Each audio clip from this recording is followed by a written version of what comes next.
What's up, everybody? It's your favorite Final Wrap-Ups Favorite Nerd, and today we are talking about the best worst figures that I bought myself this year. And in order to do so, I want to start with an honorable mention of this Imaginarium Arts Grimlock statue, which is without a doubt the most meaningful piece in my collection now. Doesn't fit the criteria of today, and hopefully you've been refreshed as to what the criteria is. If not, go back and watch Monday and Wednesday's videos. But this is the most humbling experience I've ever had in getting a gift of this magnitude from a bunch of people in the community, and I don't want to list names because I'll undoubtedly leave someone out, that worked together to gift this to me, and I just can't say enough about it. It's the most important thing that I have gotten this year, or arguably ever. So with that, let's get into the list, and we're going to start with most disappointing figures of the year.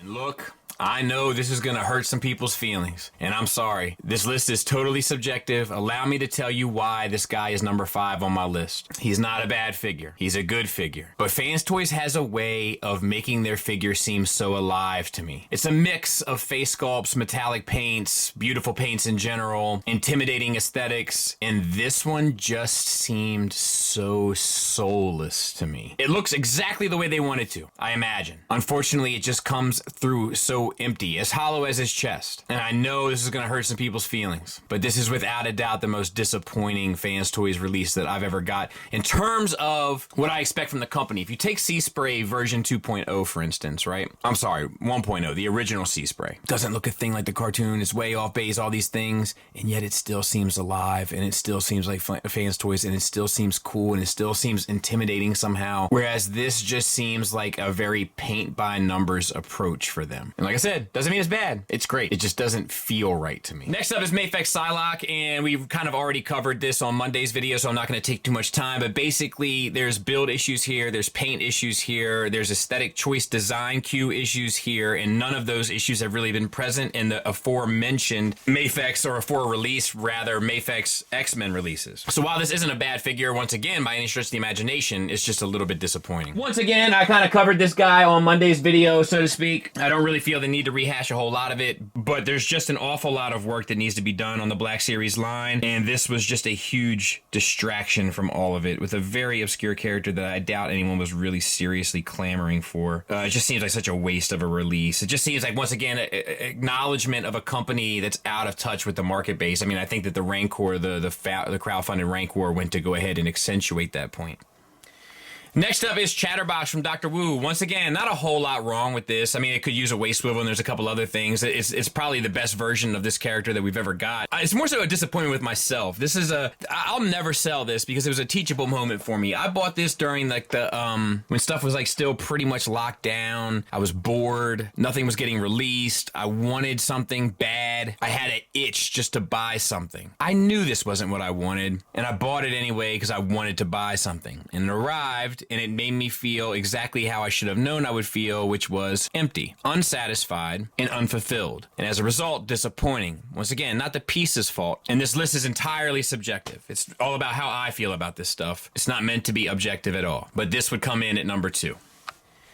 And Firefly comes in at number 1, and once again, not that he's horrible, it just showed the first kind of breakdown in a line that had a high quality, consistent caliber release schedule. And then all of a sudden came this, which seemed less than, and seemed like the first attempt at cover-ups. And ever since then, I kind of feel like I've been noticing the same call signs ever since, which just causes it to be a very disappointing release for me.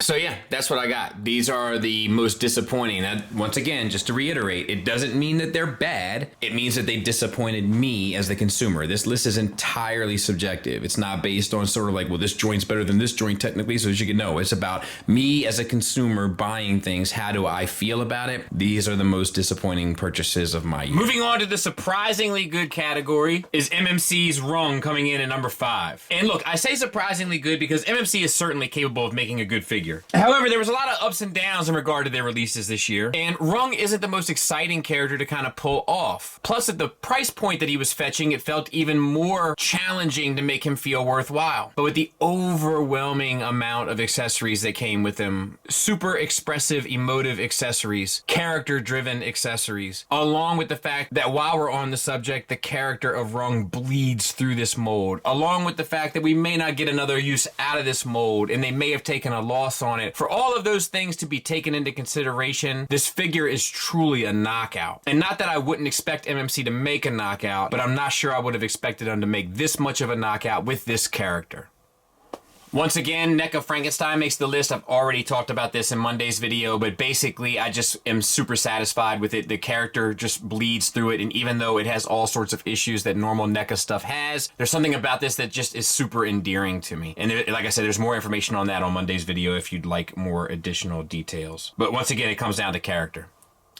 The G.I. Joe Classified Viper. I've already kind of talked about this guy on Monday's video, but it's just the amount of accessories they included to give the troop building aspect of this figure unique, different, yet unified looks I still find impressive. On top of that, kind of all the bells and whistles of the action figure elements work, so there's nothing really to complain about in typical G.I. Joe Classified fashion. However, what surprised me about it was how they were able to troop build and also make it diverse while making it uniformed. Clever stuff.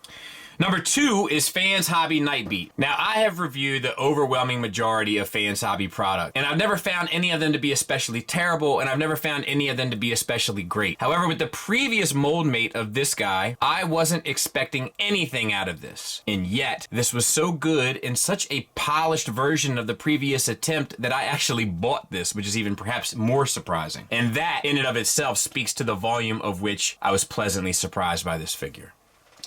And number 1, once again, is Hot Toys Rex. First impressions have played interesting aspects into some of these releases this year. This one and one we're going to get into here shortly in particular. But I've said it before, I'll say it again. I was super turned off by this figure when I got it out of the box. And within a half hour of messing with it, I was absolutely in love with it and almost couldn't imagine life without it. And for that, that's kind of the essence of the category, isn't it? Surprisingly good.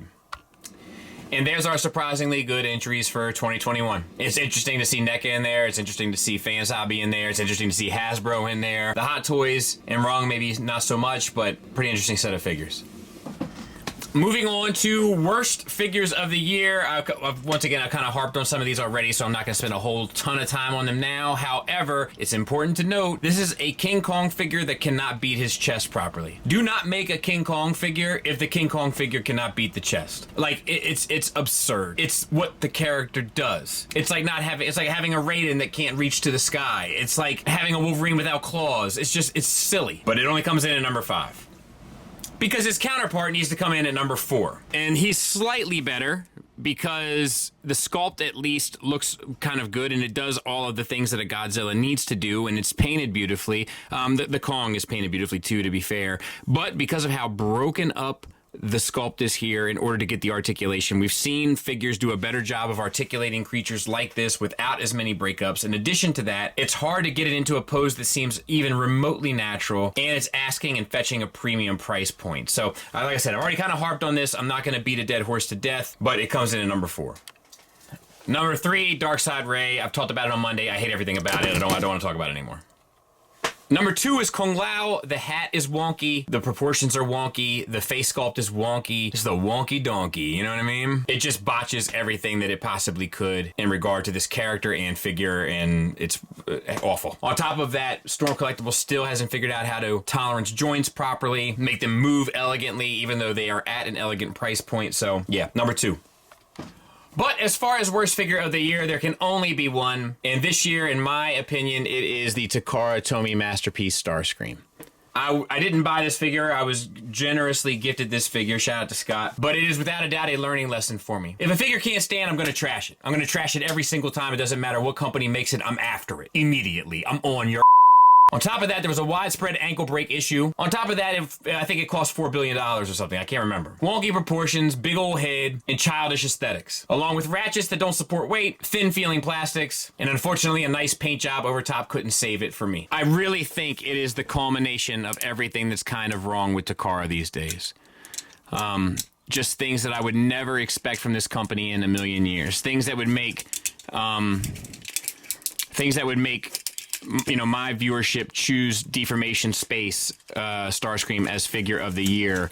I think in part just because of how much this character this release kind of botched the recipe. And once again, I know that makes some people upset, but I can only speak to my opinion, and that's it.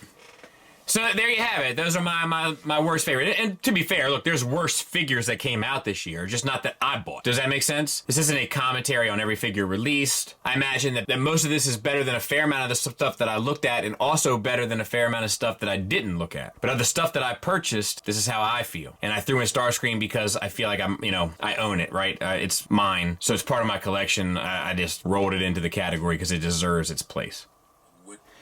Moving on to the best figures of the year. Lighten the mood a bit. Coming in at number 5 is my number 1 from Monday's list, Mayfax Catwoman. It's not a flashy figure. It's not a figure that you would necessarily notice on a shelf, but it just does everything right down the board. It's sculpted well. It's painted clean. It's articulated well. It comes with the right accessories. It's just check, check, check, check, check right down the list. And it deserves a spot on this one.